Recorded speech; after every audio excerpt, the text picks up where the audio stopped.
I want to talk about this. I posted it on Facebook yesterday. I think it's so important to understand what your food is when you consume it.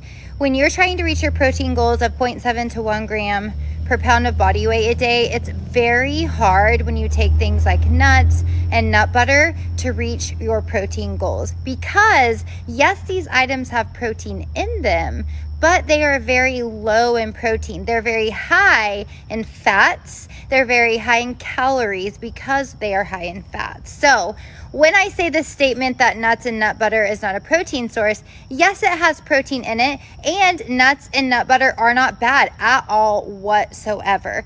But if you choose to have a handful of nuts or a peanut butter and jelly sandwich, I would highly recommend adding another protein source that's higher in protein to this, like beef jerky or cottage cheese, or even a protein shake. If you have a protein shake, that does well with your digestion. I think that it's just important to understand what our food is made up of when it comes to our macronutrients, our proteins, carbs, and fats. That'll be really helpful for you when you're building a balanced plate, what I like to call a blessed body plate, because it's serving us and serving our goals. I like to have my clients get 1 to 2 palms of protein, a cupped or a fist hand of carbohydrates, and 2 cups of veggies if possible, and then getting some kind of fruit throughout the day also. But that's ideally what your meals will look like. So we want to get 1 to 2 palms of protein. So what does that look like when it comes to grams?